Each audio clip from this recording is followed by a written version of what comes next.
Bonjour. J'ai décidé aujourd'hui de m'adonner à un exercice auquel j'aurais voulu me prêter il y a bien longtemps déjà, à savoir de lire des histoires, de lire des livres.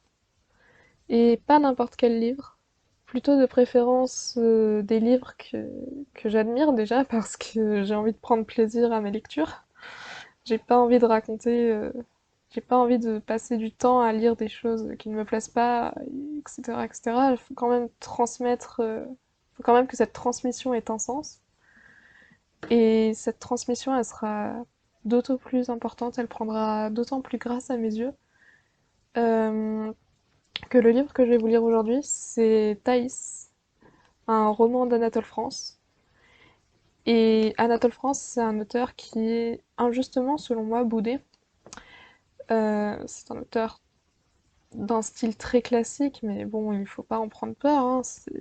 C'est un auteur qui a écrit, qui a un style sublime, un style fin. Et Thaïs, c'est un roman vraiment sublime, il n'y a pas d'autre mot. Et j'ai déjà lu Thaïs il y a quelques mois. Et j'avais tellement aimé cette lecture, j'en ai tellement vanté les mérites autour de moi que ma grand-mère a décidé de m'offrir une édition de la Pléiade des œuvres d'Anatole France. Magnifique édition. Magnifique de par la qualité matérielle du livre, même si les pages sont un peu en papier à cigarette, hein, et que j'ai vraiment peur de l'abîmer, parce que c'est vraiment un très bel objet, mais il est d'autant plus magnifique de par la, la valeur intellectuelle qui y est renfermée. Et, du coup, c'est peut-être la possession de ce livre qui m'a donné envie de me lancer dans cette lecture à voix haute. Et Thaïs, c'est un roman que j'aimerais particulièrement diffuser autour de moi parce que c'est vraiment un roman magnifique qui m'a émue aux larmes.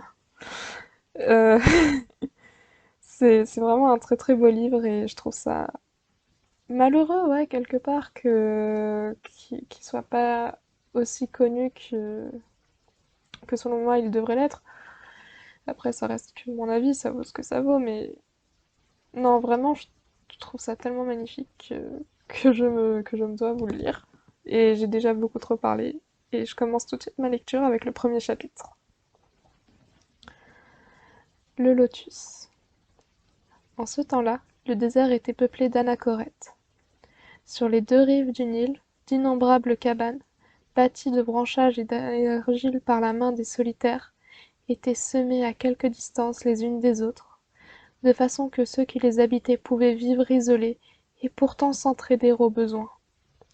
Des églises, surmontées du signe de la croix, s'élevaient de loin en loin au-dessus des cabanes, et les moines s'y rendaient dans les jours de fête pour assister à la célébration des mystères et participer aux sacrements. Il y avait aussi, tout au bord du fleuve, des maisons où les cénobites renfermés chacun dans une étroite cellule ne se réunissaient qu'afin de mieux goûter la solitude. Anachorètes et cénobites vivaient dans l'abstinence, ne prenant de nourriture qu'après le coucher du soleil, mangeant pour tout repas leur pain avec un peu de sel et d'hysope. Quelques-uns, s'enfonçant dans les sables, faisaient leur asile d'une caverne ou d'un tombeau, et menaient une vie encore plus singulière. Tous gardaient la continence, portaient le cilice et la cucule, dormaient sur la terre nue après de longues veilles, priaient, chantaient des psaumes, et pour tout dire, accomplissaient chaque jour les chefs-d'œuvre de la pénitence. En considération du péché originel, ils refusaient à leur corps, non seulement les plaisirs et les contentements, mais les soins mêmes qui paraissaient pour indispensables selon les idées du siècle. Ils estimaient que les maladies de nos membres assainissaient nos âmes, et que la chair ne saurait recevoir de plus glorieuses parures que les ulcères et les plaies. Ainsi s'accomplissait la parole des prophètes, qui avaient dit « Le désert se couvrira de fleurs ».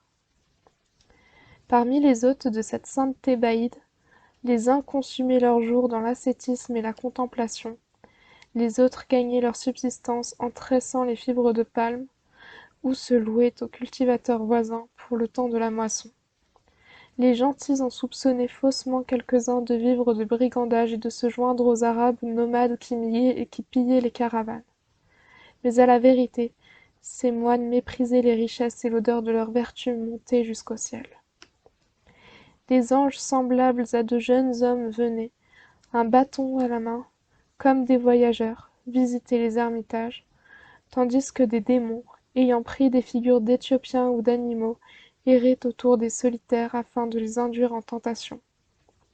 Quand les moines allaient, le matin, remplir leurs cruches à la fontaine, ils voyaient des pas de satyres et de centaures imprimés dans le sable. Considérée sous son aspect véritable et spirituel, la Thébaïde était un champ de bataille où se livraient à toute heure, et spécialement la nuit, les merveilleux combats du ciel et de l'enfer. Les ascètes, furieusement assaillis par des légions de damnés, se défendaient avec l'aide de Dieu et des anges, au moyen du jeûne, de la pénitence et des macérations. Parfois, l'aiguillon des désirs charnels les déchirait si cruellement qu'ils en hurlaient de douleur, et que leurs lamentations répondaient, sous le ciel plein d'étoiles, au miaulement des hyènes affamées. C'est alors que les démons se présentaient à eux sous des formes ravissantes, car si les démons sont laids en réalité, ils se revêtent parfois d'une beauté apparente qui les empêche de discerner leur nature intime. Les ascètes de la Thébaïde virent avec épouvante, dans leurs cellules, des images du plaisir inconnu même aux voluptueux du siècle. Mais, comme le signe de la croix était sur eux, ils ne succombaient pas à la tentation, et les esprits immondes reprenaient leur véritable figure, s'éloignaient dès l'aube, pleins de honte et de rage.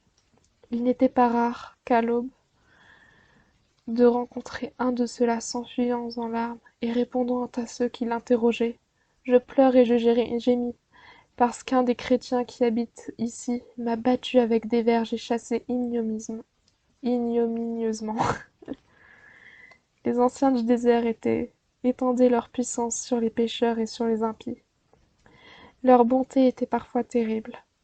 Ils tenaient des apôtres le pouvoir de punir les offenses faites aux vrais dieux, et rien ne pouvait sauver ceux qu'ils avaient condamnés.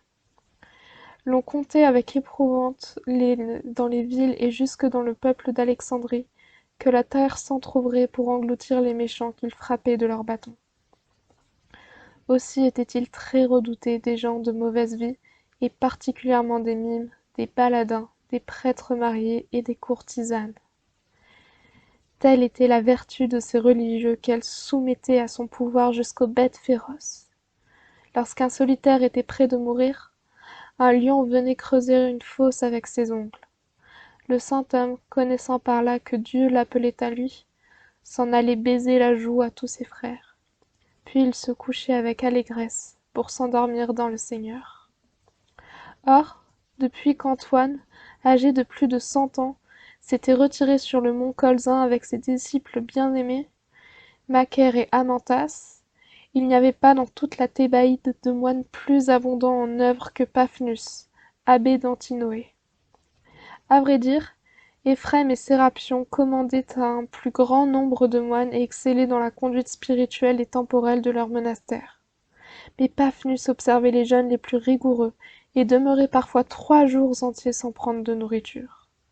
Il portait un cilice d'un poil très rude, se flagellait matin et soir, et se tenait souvent prosterné, le front contre terre. Ses 24 disciples, ayant construit leur cabane proche de la sienne, imitaient ses austérités. Il les aimait chèrement en Jésus-Christ, et les exhortait sans cesse à la pénitence. Au nombre de ses fils spirituels se trouvaient des hommes qui, après s'être livrés aux brigandages pendant de longues années, avaient été touchés par ces exhortations du saint abbé au point d'embrasser l'état monastique. La pureté de leur vie édifiait leurs compagnons. On distinguait parmi eux l'ancien cuisinier d'une reine d'Abyssinie, qui, converti semblablement par l'abbé d'Antinoé, ne cessait de répandre des larmes, et le diacre Flavien qui avait la connaissance des Écritures et parlait avec adresse. Et le plus admirable des disciples de Paphnus était un jeune paysan nommé Paul, et surnommé le Simple à cause de son extrême naïveté. Les hommes raillaient sa candeur, mais Dieu le favorisait en lui envoyant des visions et en lui accordant le don de la prophétie. Paphnus sanctifiait ses heures par l'enseignement de ses disciples et les pratiques de l'ascétisme. Souvent aussi, il méditait sur les livres sacrés pour y trouver des allégories. C'est pourquoi, jeune encore d'âge, il abondait en mérites. Les diables qui livraient de si rudes assauts aux bons anachorètes n'osaient s'approcher de lui. La nuit, au clair de lune, 7 petits chacals se tenaient devant sa cellule, assis sur leur derrière, immobiles, silencieux, dressant l'oreille. Et l'on croit que c'étaient 7 démons qu'il retenait sur son seuil par la vertu de sa sainteté. Paphnus était né à Alexandrie de parents nobles, qu'il avait fait instruire dans les lettres profanes. Il avait même été séduit par les mensonges des poètes, et telles étaient, en sa première jeunesse, l'erreur de son esprit et le dérèglement de sa pensée, qu'il croyait que la race humaine avait été noyée par les eaux du déluge au temps de Deucalion, et qu'il disputait avec ses condisciples sur la nature, les attributs et l'existence même de Dieu. Il vivait alors dans la dissipation, à la manière des gentils. Et c'est un temps qu'il ne se rappelait qu'avec honte pour sa confusion. Durant ces jours, disait-il à ses frères, je bouillais dans la chaudière des faux délices. Il entendait par là qu'il mangeait des viandes habituellement apprêtées et qu'il fréquentait des bains publics. En effet, il avait mené jusqu'à sa 20e année cette vie du siècle, qu'il conviendrait mieux d'appeler mort que vie. Mais, ayant reçu les leçons du prêtre Macrin, il devint un homme nouveau. La vérité le pénétra tout entier, et il avait coutume de dire qu'elle était entrée en lui comme une épée. Il embrassa la foi du calvaire et il adora Jésus crucifié. Après son baptême, il resta 1 an encore parmi les gentils, dans le siècle où le retenaient les liens de l'habitude. Mais un jour, étant entré dans une église, il entendit le diacre qui lisait ce verset de l'Écriture. « Si tu veux être parfait, va et vends tout ce que tu as, et donne-en l'argent aux pauvres. » Aussitôt, il vendit ses biens, en distribua le prix en aumônes et embrassa la vie monastique. Depuis 10 ans qu'il s'était retiré loin des hommes, il ne bouillait plus dans la chaudière des délices charnelles, mais il macérait profitablement dans les baumes de la pénitence. Or, un jour que, rappelant selon sa pieuse habitude les heures qu'il avait vécues loin de Dieu, il examinait ses fautes une à une, pour en concevoir exactement la difformité. Il lui souvint d'avoir vu jadis au théâtre d'Alexandrie une comédienne d'une grande beauté, nommée Thaïs. Cette femme se montrait dans les jeux et ne craignait pas de se livrer à des danses dont les mouvements, réglés avec trop d'habileté, rappelaient ceux des passions les plus horribles. Ou bien elle simulait quelques-unes de ces affections honteuses que les fables des païens prêtent à Vénus, à Léda ou à Pasiphaë. Elle embrasait ainsi tous les spectateurs du feu de la luxure. Et quand de beaux jeunes hommes ou de riches vieillards venaient, pleins d'amour, suspendre des fleurs aux feuilles de sa maison, elle leur faisait accueil, se livrait à eux. En sorte qu'en perdant son âme, elle perdait un très grand nombre d'autres âmes. Peu s'en était fallu qu'elle eût induit Paphnus lui-même au péché de la chair. Elle avait allumé le désir dans ses veines, et il s'était une fois approché de la maison de Thaïs. Mais il avait été arrêté au seuil de la courtisane par la timidité naturelle à l'extrême jeunesse. Il avait alors 15 ans. Et par la peur de se voir repoussé, faute d'argent, car ses parents veillaient à ce qu'il ne pût faire de grandes dépenses. Dieu, dans sa miséricorde, avait pris ces 2 moyens pour le sauver d'un grand crime. Mais Paphnus, lui, en avait eu d'abord aucune reconnaissance, parce qu'en ce temps-là, il savait mal discerner ses propres intérêts, et qu'il convoitait les faux biens. Donc, agenouillé dans sa cellule devant le simulacre de ce bois salutaire où fut suspendue, comme dans une balance, la rançon du monde, Paphnus se prit à songer à Thaïs, parce que Thaïs était son péché, et il médita longtemps, selon les règles de l'ascétisme, sur la laideur épouvantable des délices charnelles dont cette femme lui avait inspiré le goût, aux jours de trouble et d'ignorance. Après quelques heures de méditation, l'image de Thaïs lui apparut avec une extrême netteté. Il la revit telle qu'il l'avait vue lors de la tentation, belle selon la chair. Elle se montra d'abord comme une Léda, mollement couchée sur un lit d'hyacinthe, la tête renversée, les yeux humides et pleins d'éclairs, les narines frémissantes, la bouche entr'ouverte, la poitrine en fleurs et les bras frais comme ceux des ruisseaux.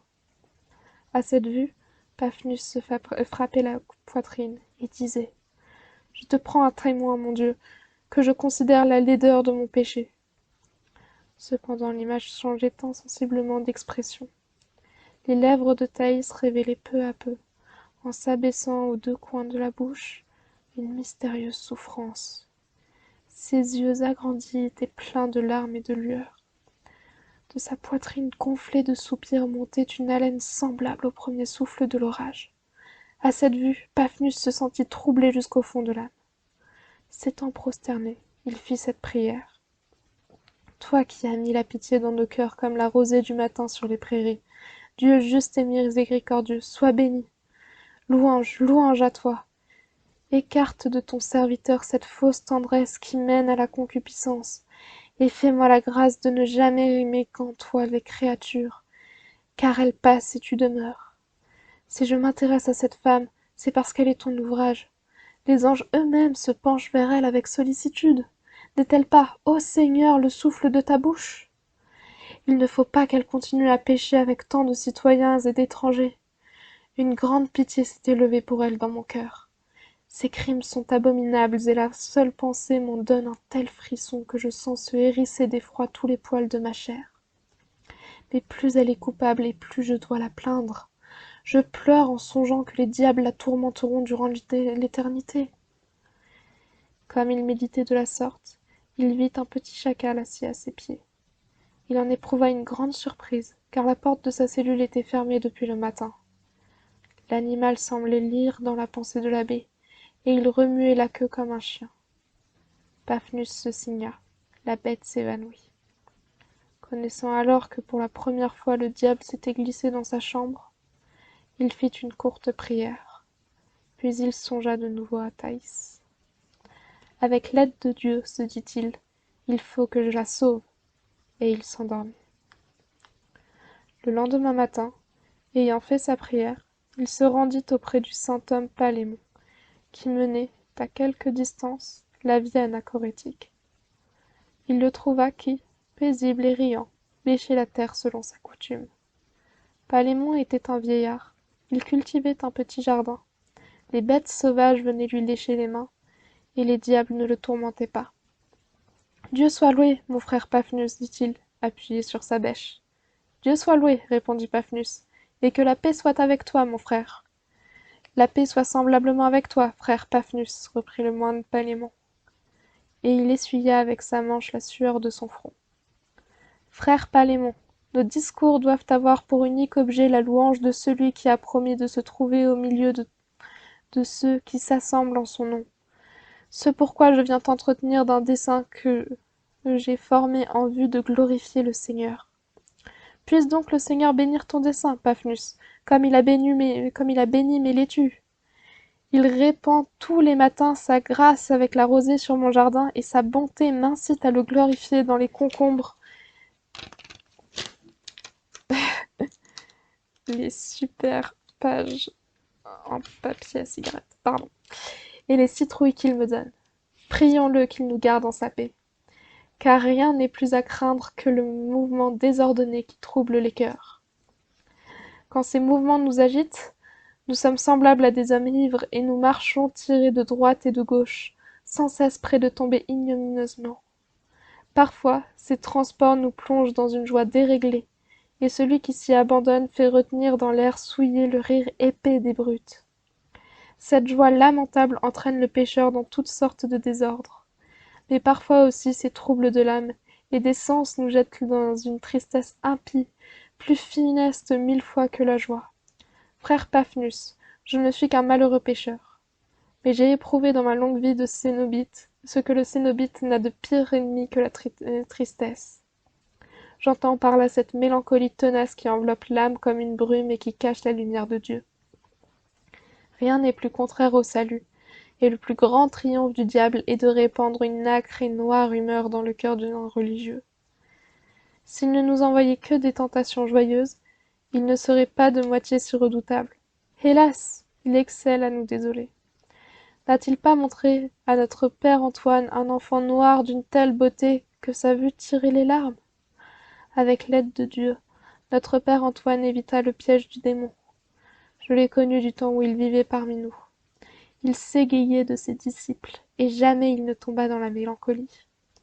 Mais n'es-tu pas venu, mon frère, m'entretenir d'un dessein formé dans ton esprit? Tu me favoriseras en m'en faisant part, si toutefois ce dessein a pour objet la gloire de Dieu. Frère Palémon, je me propose en effet de glorifier le Seigneur. Fortifie-moi de ton conseil, car tu as beaucoup de lumière et le péché n'a jamais obscurci la clarté de ton intelligence. Frère Paphnus, je ne suis pas digne de délier la courroie de tes sandales, et mes iniquités sont innombrables comme les sables du désert. Mais je suis vieux, et je ne te refuserai pas l'aide de mon expérience. Je te confierai donc, frère Palémon, que je suis pénétré de douleur à la pensée qu'il y a dans Alexandrie une courtisane nommée Thaïs, qui vit dans le péché, et demeure pour le peuple un objet de scandale. Frère Paphnus, c'est là en effet une abomination dont il convient de s'affliger. Beaucoup de femmes vivent comme celle-là parmi les gentils. As-tu imaginé un remède applicable à ce grand mal? Frère Palémon, j'irai trouver cette femme dans Alexandrie et, avec le secours de Dieu, je la convertirai. Tel est mon dessein. Ne l'approuves-tu pas, mon frère? Frère Paphnus, je ne suis qu'un malheureux pécheur. Mais notre père Antoine avait coutume de dire, en quelque lieu que tu sois, ne te hâte point d'en sortir pour aller ailleurs. Frère Palémon, découvres-tu quelque chose de mauvais dans l'entreprise que j'ai conçue? Doux Paphnus, Dieu me garde de soupçonner les intentions de mon frère.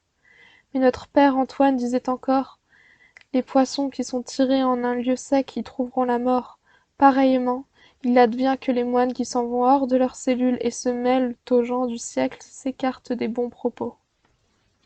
Ayant ainsi parlé, le vieillard Palémon enfonça du pied dans la terre le tranchant de sa bêche, et se mit à creuser le sol avec ardeur autour d'un jeune pommier. Tandis qu'il bêchait, une antilope ayant franchi d'un saut rapide, sans courber le feuillage, la haie qui fermait le jardin, s'arrêta, surprise, inquiète, le jarret frémissant, puis s'approcha en deux bonds du vieillard et coula sa fine tête dans le sein de son ami. Dieu soit loué dans la gazelle du désert, dit Palémon. Et il alla prendre dans sa cabane un morceau de pain noir qu'il fit manger dans le creux de sa main à la bête légère. Paphnus demeura quelque temps pensif, le regard fixé sur les pierres du chemin. Puis il regagna lentement sa cellule, songeant à ce qu'il venait d'entendre. Un grand travail se faisait dans son esprit. Ce solitaire, se disait-il, est de bons conseils. L'esprit de prudence est en lui. Et il doute de la sagesse de mon dessein. Pourtant il me serait cruel d'abandonner plus longtemps cette Thaïs aux démons qui la possèdent. Que Dieu m'éclaire et me conduise. Comme il poursuivit son chemin, il vit un pluvier pris dans les filets qu'un chasseur avait tendus sur le sable, et il connut que c'était une femelle, car le mâle vint à voler jusqu'au filet et en rompit les mailles une à une avec son bec, jusqu'à ce qu'il fût jusqu'à ce qu'il fît dans les raies une ouverture par laquelle sa compagne pût s'échapper.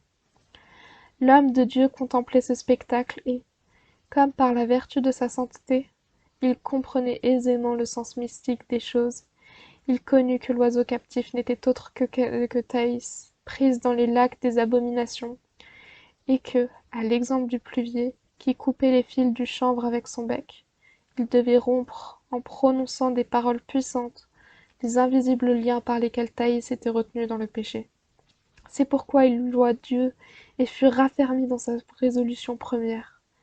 Mais, ayant vu ensuite le pluvier pris par les pattes et embarrassé lui-même au piège qu'il avait rompu, il retomba dans son incertitude. Il dormit pas de toute la nuit, et il eut avant l'aube une vision. Thaïs lui apparut encore. Son visage n'exprimait pas les voluptés coupables, et elle n'était point vêtue, selon son habitude, de tissu diaphane. Un suaire l'enveloppait tout entière, et lui cachait même une partie du visage, en sorte que l'abbé ne voyait que les 2 yeux qui répandaient des larmes blanches et lourdes. À cette vue, il se mit lui-même à pleurer, pensant que cette vision lui venait de Dieu. Il n'hésita plus. Il se leva, saisit un bâton noueux, image de la foi chrétienne, sortit de sa cellule, dont il ferma soigneusement la porte afin que les animaux qui vivent sur le sable et les oiseaux de l'air ne pussent venir souiller le livre des Écritures qu'il conservait au chevet de son lit, appela le diacre Flavien pour lui confier le gouvernement des 23 disciples. Puis, vêtu seulement d'un long cilice, prit la route vers le Nil, avec le dessein de suivre à pied la rive libyque jusqu'à la ville fondée par le Macédonien. Il marchait depuis l'aube sur le sable, méprisant la fatigue, la faim, la soif. Le soleil était déjà bas à l'horizon quand il vit le fleuve effrayant qui roulait de ses eaux sanglantes entre les rochers d'or et de feu. Il longea la berge, demandant son pain aux portes des cabanes isolées pour l'amour de Dieu, et recevant l'injure, les refus, les menaces avec allégresse. Il ne redoutait ni les brigands ni les bêtes fauves, mais il prenait grand soin de se détourner des villes et des villages qui se trouvaient sur sa route. Il craignait de rencontrer des enfants jouant aux osselets devant les maisons de leur père, ou de voir, au bord des citernes, des femmes en chemise bleue poser leurs cruches et sourire. Tout est péril, le solitaire.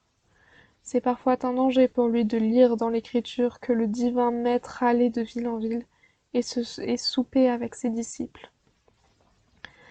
Les vertus que les anachorètes brodent soigneusement sur le tissu de la foi sont aussi fragiles que magnifiques.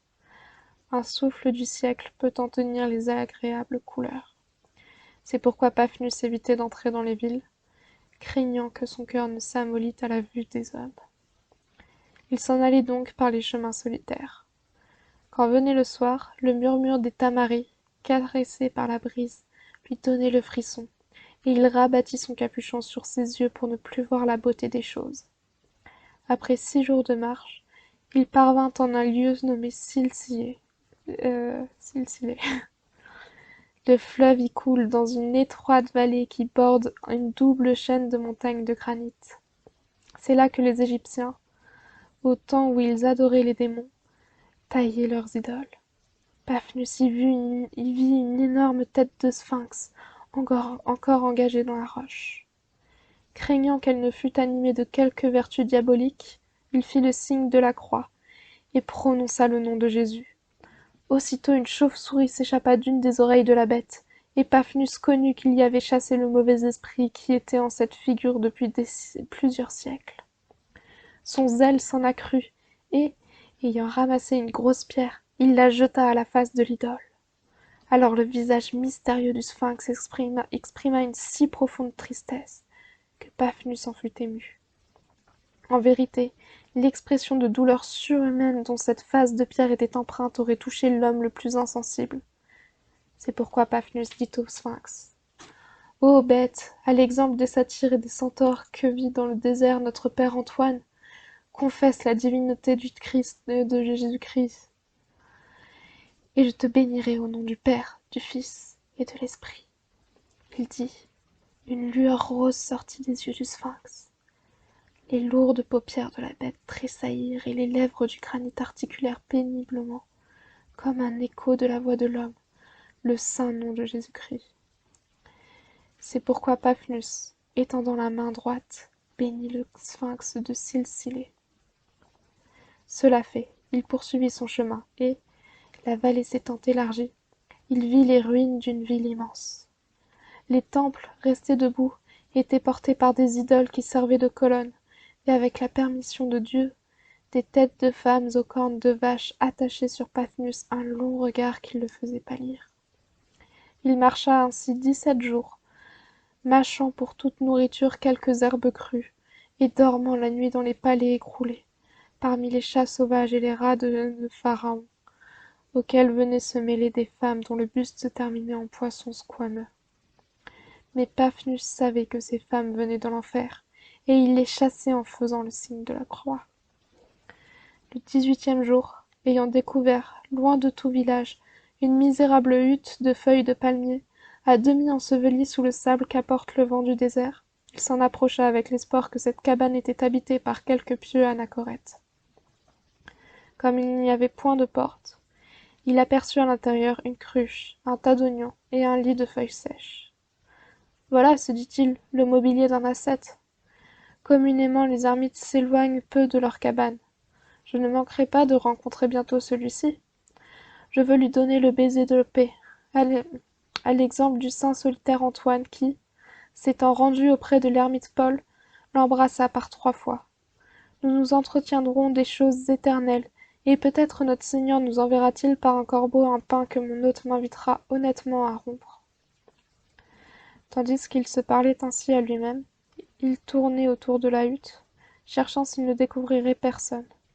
Il n'avait pas fait 100 pas qu'il aperçut un homme assis, les jambes croisées sur la berge du Nil.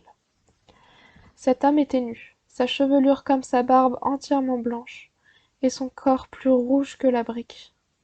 Paphnus ne douta point que ce fût l'ermite. Il le salua par des paroles que les moines ont coutume d'échanger quand ils se rencontrent. Que la paix soit avec toi, mon frère. Puisses-tu goûter un jour le doux rafraîchissement du paradis. L'homme ne répondit point. Il demeurait immobile et ne semblait pas entendre. Paphnus s'imagina que ce silence était causé par un de ces ravissements dont les saints sont coutumiers. Il se mit à genoux, les mains jointes à côté de l'inconnu, et resta ainsi en prière jusqu'au coucher du soleil. À ce moment, voyant que son compagnon n'avait pas bougé, il lui dit « Mon père, si tu es sorti du extase où je t'ai vu plonger, donne-moi ta bénédiction à notre Seigneur Jésus-Christ. » L'autre lui répondit, sans tourner la tête. « Étranger, je ne sais ce que tu veux dire et je ne connais point ce Seigneur Jésus-Christ. »« Quoi » s'écria Paphnus. « Les prophètes l'ont annoncé. Des légions de martyrs ont confessé son nom. César lui-même l'a adoré, et tantôt encore j'ai fait proclamer sa gloire par le sphinx de Silsilée. Est-il possible, mon ami, que tu ne le connaisses pas? Mon ami, répondit l'autre, cela est possible. Ce serait même certain, s'il y avait quelque certitude au monde. Paphnus était surpris et contristé de l'incroyable ignorance de cet homme. Si tu ne connais Jésus-Christ, dit-il, tes œuvres ne te serviront de rien, et tu ne gagneras pas la vie éternelle. Le vieillard répliqua. Il est vain d'agir ou de s'abstenir, il est indifférent de vivre ou de mourir. Et quoi? Demanda Paphnus. Ne désires-tu pas vivre dans l'éternité? Mais dis-moi, n'habites-tu pas dans une cabane dans ce désert à la façon des anachorètes? Il paraît. Ne vis-tu pas nu et dénudé de tout? Il paraît. Ne te nourris-tu pas de racines et pratiques-tu la chasteté? Il paraît. N'as-tu pas renoncé à toutes les vanités de ce monde? J'ai renoncé, en effet, aux choses vaines qui font communément le souci des hommes. Ainsi tu es comme moi, pauvre, chaste et solitaire. Et tu ne l'es pas comme moi pour l'amour de Dieu et en vue de la félicité céleste. C'est ce que je ne puis comprendre. Pourquoi es-tu vertueux si tu ne crois pas en Jésus-Christ? Pourquoi te prives-tu des biens de ce monde si tu n'espères pas gagner les biens éternels? Étranger, je ne me prive d'aucun bien, et je me flatte d'avoir trouvé une manière de vivre assez satisfaisante, bien qu'à parler exactement, il n'y ait ni bonne ni mauvaise vie. Rien n'est en soi honnête ni honteux, ni juste ni injuste, agréable ni pénible, bon ni mauvais. C'est l'opinion qui donne les qualités aux choses comme le sel donne la saveur au mets. Ainsi donc, selon toi, il n'y a pas de certitude. Tu nies la vérité que les idolâtres eux-mêmes ont cherchée. Tu te couches dans ton ignorance, comme un chien fatigué qui dort dans la boue. Étranger, il est également vain d'injurier les chiens et les philosophes. Nous ignorons ce que sont les chiens et ce que nous sommes. Nous ne savons rien. Ô vieillard, appartiens-tu donc à la secte ridicule des sceptiques? Es-tu donc de ces misérables fous qui nient également le mouvement et le repos, et qui ne savent point distinguer la lumière du soleil avec les ombres de la nuit? Mon ami, je suis sceptique en effet, et d'une secte qui me paraît louable, tandis que tu la juges ridicule, car les mêmes choses ont diverses apparences. Les pyramides de Memphis semblent, au lever de l'aurore, des cônes de lumière rose. Elles apparaissent, au coucher du soleil sur le ciel embrasé, comme de noirs triangles. Mais qui pénétrera leur intime substance? Tu me reproches de nier les apparences, quand au contraire, les apparences sont les seules réalités que je reconnaisse. Le soleil me semble lumineux, mais sa nature m'est inconnue. Je sens que le feu brûle, mais je ne sais ni comment ni pourquoi. Mon ami, tu m'entends bien mal. Au reste, il est indifférent d'être entendu d'une manière ou d'une autre. Encore une fois, pourquoi vis-tu de dattes et d'oignons dans le désert? Pourquoi endures-tu de grands maux? J'en supporte d'aussi grands et je pratique comme toi l'abstinence dans la solitude. Mais c'est afin de plaire à Dieu et de mériter la béatitude sempiternelle. Et c'est là une fin raisonnable, car il est sage de souffrir en vue d'un grand bien. Il est insensé au contraire de s'exposer volontairement à d'inutiles fatigues et à de vaines souffrances. Si je ne croyais pas, pardonne ce blasphème, ô lumière incréée, si je ne croyais pas à la vérité de ce que Dieu nous a enseigné par la voix des prophètes, par l'exemple de son Fils, par les actes des apôtres, par l'autorité des conciles et par le témoignage des martyrs, si je ne savais pas que les souffrances du corps sont nécessaires à la santé de l'âme, si j'étais, comme toi, plongé dans l'ignorance des sacrés mystères, je retournerais tout de suite dans le siècle, je m'efforcerais d'acquérir des richesses pour vivre dans la mollesse comme les heureux de ce monde, et je dirais aux voluptés, venez mes filles, venez mes servantes, venez toutes me verser vos vins, vos philtres et vos parfums. Mais toi, vieillard insensé, tu te prives de tous les avantages, tu perds sans attendre aucun gain, tu donnes sans espoir de retour et tu imites ridiculeusement les travaux admirables de nos anachorètes, comme un singe effronté pense, en barbouillant un mur, copier le tableau d'un peintre ingénieux. Ô le plus stupide des hommes, quelles sont donc tes raisons? Paphnus parlait ainsi avec une grande violence, mais le vieillard demeurait paisible. Mon ami, répondit-il doucement, que t'importent les raisons d'un chien endormi dans la fange et d'un singe malfaisant? Paphnus n'avait jamais en vue que la gloire de Dieu. Sa colère étant tombée, il s'excusa avec une noble humilité. Pardonne-moi, dit-il au vieillard. Ô mon frère, si le zèle de la vérité m'a emporté au-delà des justes bords. Dieu m'est témoin que c'est ton erreur et non ta personne que je haïssais. Je souffre de te voir dans les ténèbres, car je t'aime en Jésus-Christ, et le soin de ton salut occupe mon cœur. Parle, pardonne-moi tes raisons. Je brûle de les connaître. Parle, donne-moi tes raisons, pardon. Je brûle de les connaître afin de les réfuter. Le vieillard répondit avec inquiétude. Je suis également disposé à te parler et à me taire. Je te donnerai donc mes raisons, sans te demander les tiennes, et en échange, tu ne m'intéresseras en aucune manière. Je n'ai souci ni de ton bonheur, ni de ton infortune, et il m'est indifférent que tu penses d'une façon ou d'une autre. Et comment t'aimerais-je ou te haïrais-je? L'aversion et la sympathie sont également indignes du sage. Mais puisque tu m'interroges, sache donc que je me nomme Timoclès, et je suis né à Cos, de parents enrichis dans le négoce. Mon père armait des navires. Son intelligence ressemblait beaucoup à celle d'Alexandre, qu'on a surnommé le Grand.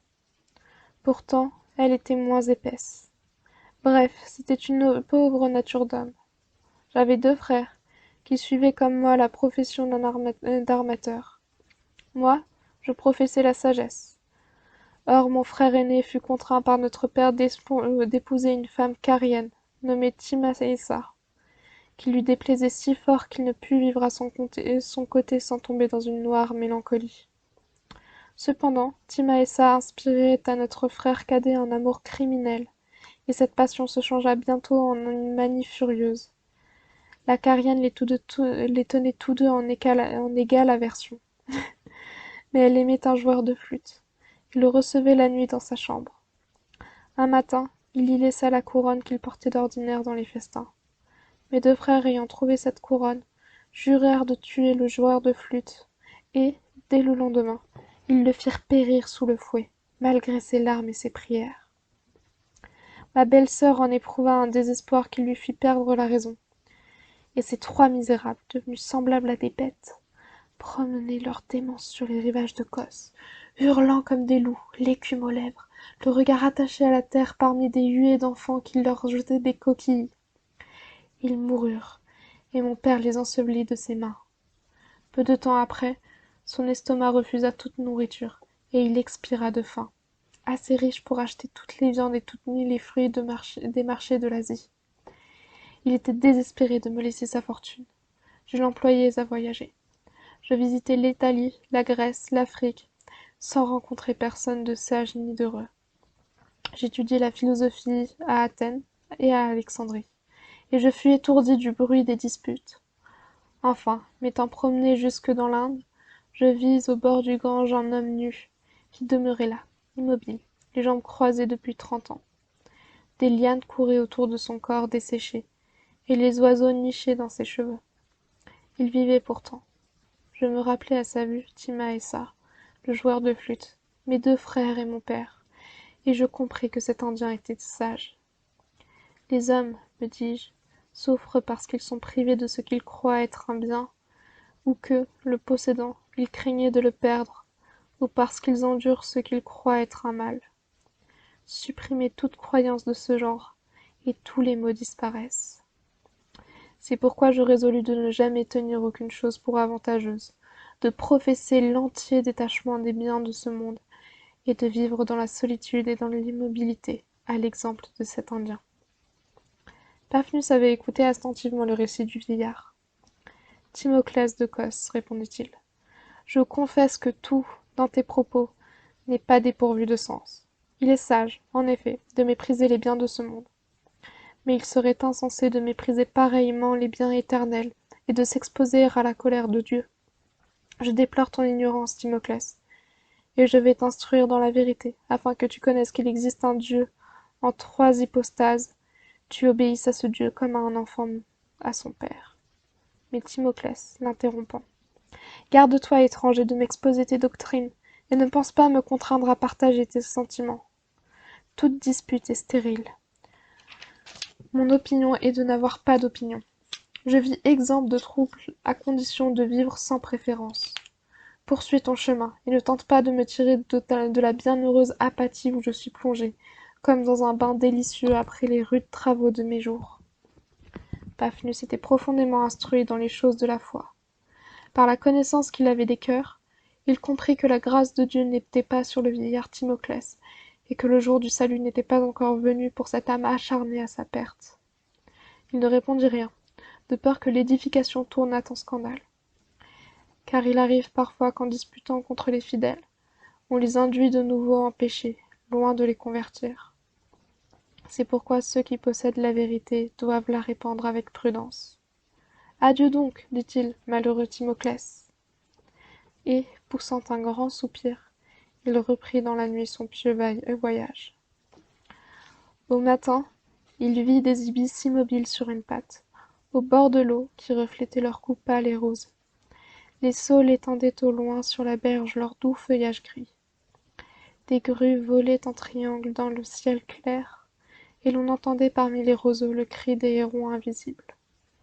Le fleuve roulait à perte de vue ses larges eaux vertes, où des voiles glissaient comme des ailes d'oiseaux, où çà et là, au bord, se mirait une maison blanche, et sur lesquelles flottaient au loin des vapeurs légères, tandis que des îles lourdes de palmes, de fleurs et de fruits, laissaient s'échapper de leurs ombres des nuées bruyantes de canards, d'oies, de flamands et de sarcelles.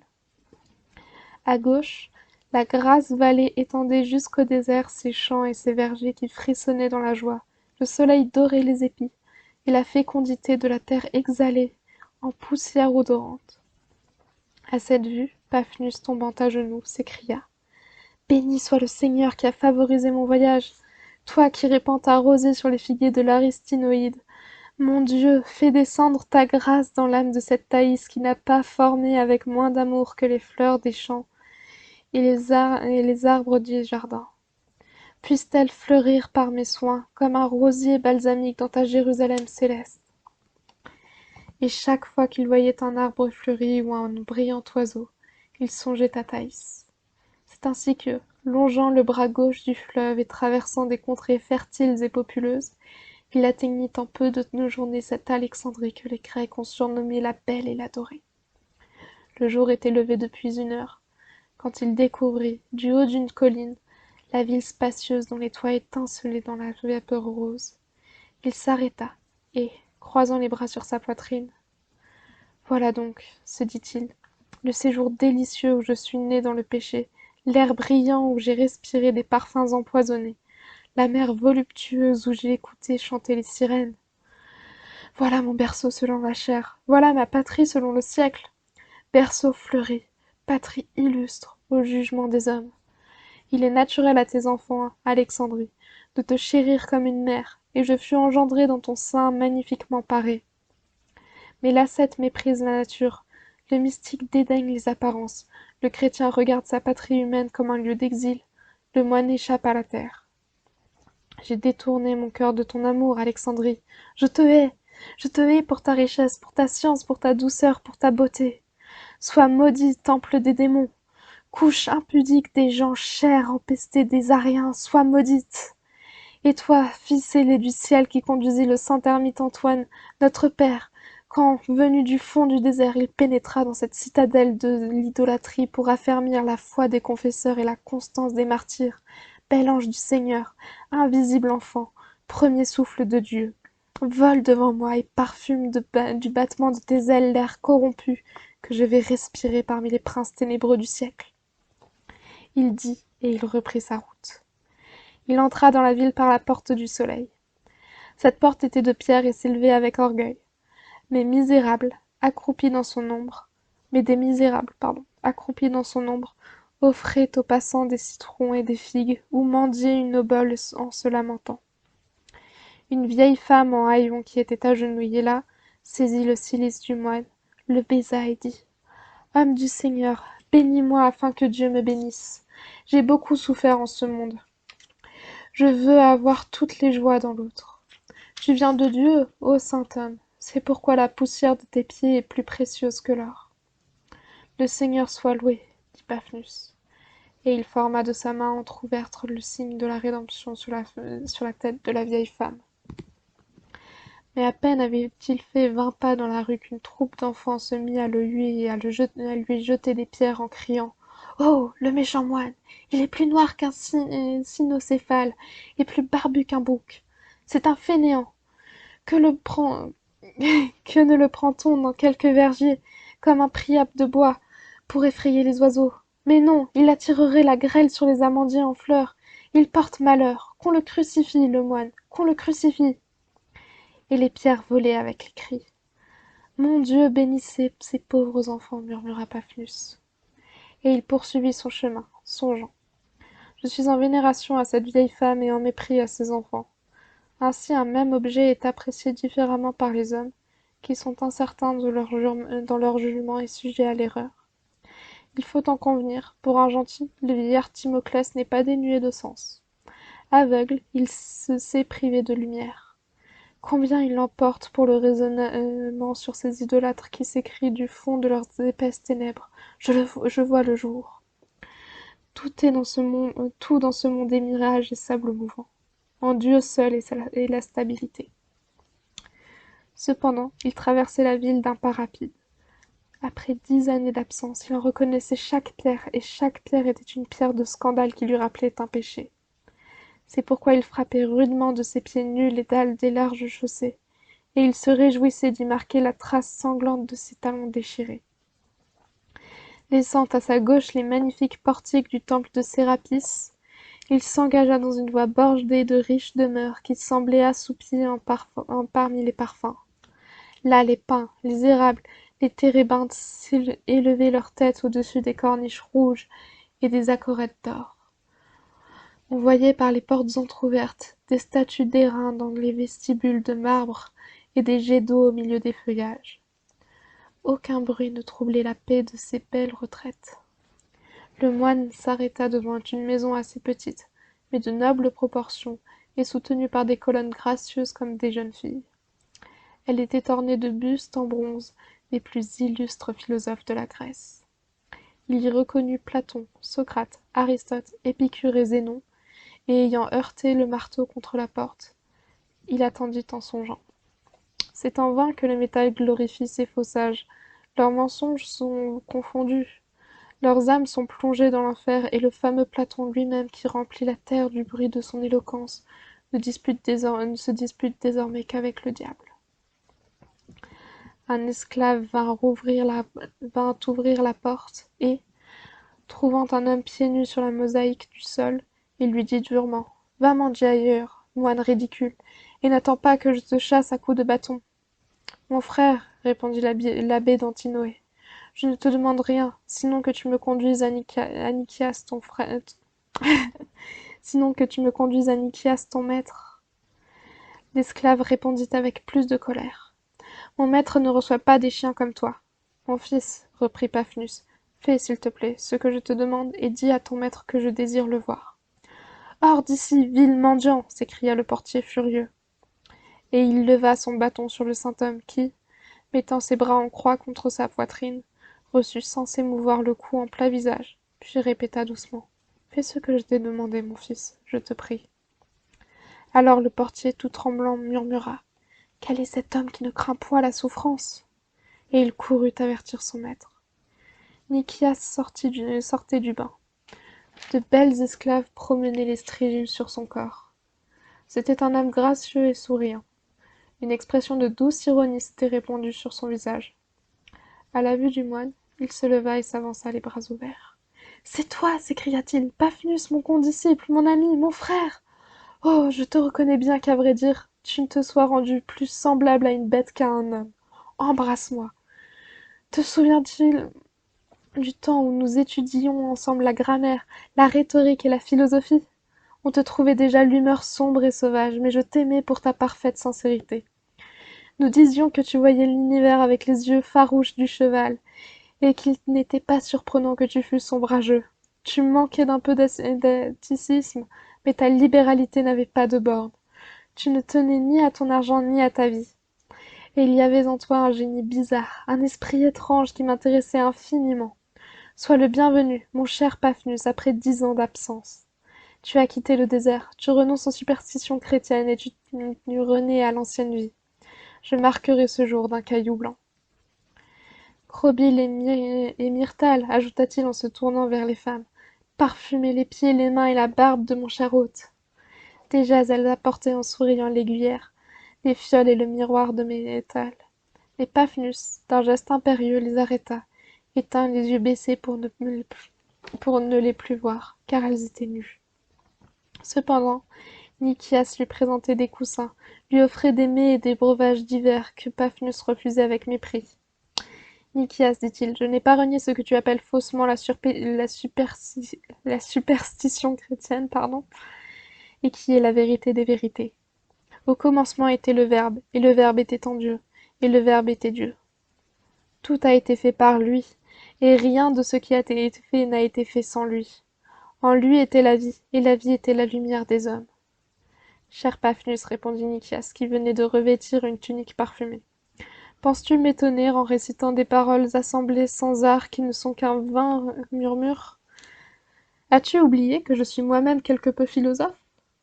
Et ne penses-tu me contenter avec quelques lambeaux arrachés par des hommes ignorants à la pourpre d'Amélius, quand Amélius, le Porphyre et Plotin, dans toute leur gloire, ne me contentent pas? Les systèmes construits par les sages ne sont que des contes imaginés pour amuser l'éternelle enfance des hommes. Il faut s'en divertir comme des contes de l'âne, du cuivrier et de la matrone d'Éphèse, ou de toute autre fable milésienne. Je vais regarder combien de pages il reste pour ce chapitre, car il commence à être tard et ça fait déjà depuis 53 minutes que je parle. Euh, je pense que je vais m'arrêter là pour aujourd'hui. Je sais que j'ai pas très bien coupé au meilleur endroit, mais, mais bon. Et on reprendra la suite plus tard. J'espère que cette première partie vous aura plu, autant que moi elle m'avait plu lors de ma première lecture. J'espère que vous me pardonnerez aussi pour les quelques cafouillages qu'il y a eu. C'est la première fois que je lis aussi longuement à voix haute et que je lis quelque chose d'aussi compliqué, entre guillemets. Euh, J'espère que vous avez trouvé ce texte aussi sublime que je le trouve sublime. J'espère que vous aurez su reconnaître aussi la grandeur de l'écriture d'Anatole France. Et bonne soirée, bonne journée à vous.